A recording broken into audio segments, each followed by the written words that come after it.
hard thinking, and I'm just trying to like theorize like why we're actually doing so good for how crazy the casting is normally for DreamHack, but I think like they've really done a great job minimizing downtime this time around. Like there's not a lot of times we're sitting here for like 40 minutes like I was expecting, to be honest.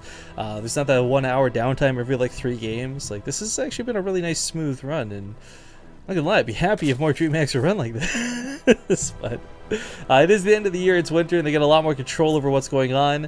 Ladies and gentlemen, joining us here in game number 2, spawning the bottom left corner of the map. He's up 1-0 currently. It's Team Liquid's Blue Zerg player Snute. Number right as the red Zerg, it's Axiom's Impact.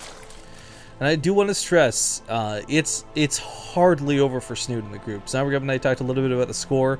Currently doing not so hot, one of the bottom players in his group, but it's still too early to be out. If he loses this series versus Impact, that's when you're like, okay, maybe he's a little bit screwed. But if he wins this one in the following series versus Joxy, he very well may place in the middle of the group, and if that's the case, survives elimination. But that's a really big deal, because first he's got to get through Impact, and then he's got to get through Joxy. Joxy, by the way, is also the other player currently at the bottom of this group. But of course, if you guys want to see updated scores and whatnot, make sure you go to Team Liquid and look at the live report thread. Lorning has been running a very efficient, very effective results page, so you can see a lot more clearly what we're trying to describe. Does this format just completely do away with like repeat series? Yeah, that's why I say it's kind of like a round robin more than anything else. Yeah. Interesting. I think it kind of sucks because you don't have as many lives, so to speak, but at the same time, it's like you play everybody else. It sucks mostly because it's a harder storyline to follow, I suppose. You have that guy who's giving us updates, which is really nice, but it is like a paragraph of like, well, if this, yeah, then this. If X, then Y, then C, Bs, and DEs, you know. Ugh. Yeah. I mean, it's fun that it's different because honestly, everything is group format nowadays. Like, you know, the match, winners, losers, finals. But yeah, there's a reason everyone likes it. Yeah. The well, last game we did have a bit of aggression coming out of Impact. This time around, not gonna be the case. Goes with the gasless opener. These have, I feel like these bounce around a lot in CVC. Over the last year, we've seen these come and go, not once but twice, as far as like flavor of the month builds. Once upon a time, this was the best way to deal with somebody who was going to go aggressive, but Snute's not someone who will typically blindly go 16 lings. I feel like Snute's more of a reactive player than anything else, and unless he sees something a little bit fishy, he's probably not going to be throwing down like that drone cut, but worth noting, he's completely capable of doing so. We've seen him do so in the NSL finals, so... whether he goes for it or not, I don't know, but for Impact's sake, with the gasless opener, he's going to have a little bit more drones to work with and a couple more queens to defend with, so should be okay here in the early game. Yeah. And the player isn't choosing to do so quite yet. Impact to get a later gas. Okay. So his speed's going to be like really late, and he's only at like 40 gas right now. And Snute just threw down a Baneling Nest. This, if it's for attacking, great. If it's not, might be kind of a useless building. I don't know if I'll call it useless because, again, it goes back to the game of thirds, but it might not be useful right now. Oh, it is for an attack. Oh, he does cut drones. Go for it, Snute. Alright, so the nice thing for Impact is he's not totally screwed by this. Like, the speed's a little bit later, the spine collar's up, there's going to be the queens, and I guarantee you he's going to throw down the Evo chambers here. There we go. Whether it was preemptively or paranoia, the thing is this just kind of goes hand in hand with the build. For Snute's sake, though, I mean, like, I kind of, even though I didn't get into scout that it was gasless, when you see 3 queens out this early, it's a pretty good indication of what the openers look like. And I mean, these guys are at the top of the game. They can read so much off of so little. So I would be shocked if Snute predicted anything other than this. But he's still going to go for it. Now, there's 2 holes left in the wall. This is actually really awkward. Usually it's just the spine plugging that one, but... yeah, 4 queens, spine crawler. These Zerglings are not going to bust through this anytime soon. No. But what's so nice about this is that Snute he controls the map right now. Yes, Impact is getting his own speed and his own bailiness, and I really like that choice. He could also go for something of all in, although a lot rarer than we usually see. But for now, Snute has control of the third. So he gets his third much faster, and he's also droning. Again, though, Impact... it's not a common response, but it certainly is a response. Just to go for like, be like, oh, I'm not gonna attack you. I'm just a little old roach player. And then they like attack you with like Ling, Banelings, and roaches. Just like this old lady for impact. Why? I don't know, because roach players are so they just like, feel like they're like that, right? They're like, look, man, I'm just gonna chill here, get my double upgrades, get my roaches. Dude, can you just chill? This looks like some sort of like, I don't know, raid boss area. Like you got the 2 gate It guardians does. and like the cool ways in. Impact with a very unique way to wall up his frontal area. Probably not worth, but oh, totally worth to go in. Oh, I it's think he was really important baiting they see it. so many lings. Yeah, I think he was baiting that. Like he wanted Snute to run in and dedicate those lings so he could catch them. But oh, the bailings! Not too bad. The left one was kind of garbage, but the right one was amazing. So equals out to be 2 decent bailing hits. Snoot's gonna stop. Snute, whoa, impact, double layer. Stop. Snute is droning up. He's getting his own roaches as well. He knows the attack is coming. I mean, I still think he holds on, but he might lose the third had he not scouted it like 5 seconds early, and of course without that Baneling hit as well. But impact tried an attack. It's not gonna do anything. That's the thing. Like he does just have to hold his third. Like that's it. Like he's ahead Yeah. already. The problem for impact. Oh, nice Baneling connect.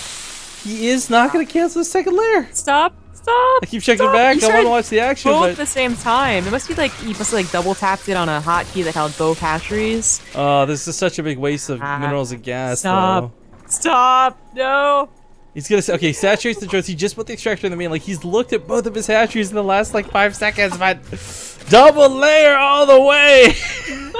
Such a waste of minerals and gas. But on the other hand, now these have more health. Now he has a back to Yupsies. He's gonna pass the upsies, yeah. Precisely. All right, so that was a bit of a mistake. Is it gonna cost him the game? Probably not.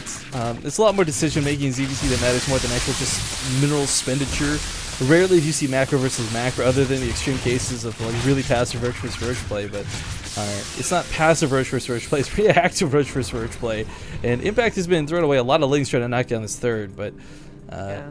I mean, you can't blame him. Like, he realized, oh man, my third is so far behind. And this is kind of the consequence of going in with the gasless build. Typically, you can't, like, with the gasless open or more precisely, you don't have the units to defend the third. So taking yours is always a little bit risky, but yeah, he's not being able to level this out. So Snute just got to staying ahead here at the third for quite a bit of time. Yeah. Eventually, Snoot's gonna make a couple of Banelings to hold off Scout his this? third. Oh, no. He's gonna attack. Snute has not seen the main. I'm kind of hoping he sees the layer, and I almost want him to comment on it. Just like question mark. It's something simple as this. But he's actually not been in the main of Impact just yet. Impact going on a double upgrades. It's gonna be his one good thing happening in this game. He's down a little bit in drones, down really heavily in army supply, and Snoots. I guess he's not gonna attack before that 1-1 finishes, but we always talk about how like 1-1 just doesn't seem to be usually enough to overcome the roach deficit. You know, you have 2-2 against 1, absolutely, but just 1-1 over 1 is never enough. And actually, with Snoot's gonna have 1-1 as well. That's a +1 carapace, the same timing as Impacts. Wait, am I reading this wrong? I am. I flipped them. Damn it. Okay. Rifkin, supposed to call me on this. Sorry, I was. You know what? I'm just watching the majestic dance of the Zerglings, yo. Either way, they're gonna have equal upgrades. So okay, maybe that's what Snoot's waiting for his double upgrades to finish. And there he goes, moves out as a supply lead. Man, the Army roach count supply is really pretty high. ridiculous. Like, even if Impact produces more right now, and he is, it's still like Defender's advantage is meant to overcome like a small deficit. This is not a small deficit. Snoot is an upgrade lead right now, very descendable one too. Hits you just before Impact's +1 carapace gets involved, but I mean the roach count 35 over 24. This is going to continue to snowball. This is pretty. I don't know. I don't want to say it's like demolishing Impact, but it's kind of demolishing Impact, you know. But it kind of is. Impact might hold, especially if the spine crawler gets down. I don't know, reinforcements. man. There's still so many roaches. Like, he might hold this, you're right, but does he even have a chance to deal with like round 2 out of Snute? Like, Snute consolidates its forces. He takes a gold base while this is going on. He's actually gonna return minerals. There we go. To that gold base. And while I don't think like a 14-minute 4th gold is like that crazy, it is going to accelerate his economy, and it is going to give him more roaches to play with. And he already has a pretty nice roach lead. Yeah. Also gonna have that upgrade lead. soonish. Impact only working off of one Evo chamber. Impact did get the Baneling Nest, I believe, or the Baneling Speed, I should say, with the Baneling Nests. Yeah, he did. So he is going to try and get maxed out and have that really big, very powerful punch, but, you know, only one of them. And if Snute has any decent, you know, splitting, he's going to have that gold base and a better army after all the Banelings are dead. Yeah, that actually, the Roach Baneling move is, it's so dangerous to go for, though. A lot of the time you might get caught off guard trying to go for the Banelings. Suddenly your Roach guns down as well. Impact does take an upgrade lead while this is going on, though, but Snoot's about to take that back with a 2-2. A 2-2-2.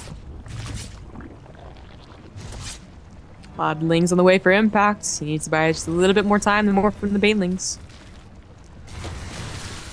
Alright, well, the unit counting station 62 Roaches over 52.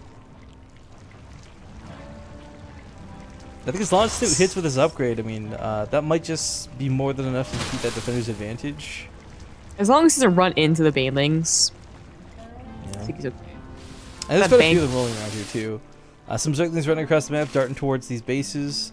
The drones are actually pulled from here to go to the gold, so psych, nothing here for you to kill. Did pull Snute back, so Impact does have the Banelings. He's gonna try and attack. This is kind of his one hope right here, is just to demolish Snute and attack the forest. But look at the money Snute has, right? Like, he can actually afford to lose all these roaches. It's not of an issue. I don't even know if he will. The defender's advantage is going to even this up already. 41 roaches versus 40. It's 2-2 versus 2-1. Not enough Banelings left to overwhelm, and well, as we see, Snoot's able to make 24 roaches, 33 roaches even, and Impact only make about 19. It's a numbers game at this point, and I think Snoot's got the bigger numbers. Yeah, also the upgrade. And he's going to have the tech as well, with the Hydralisk down and an Infestation Pit.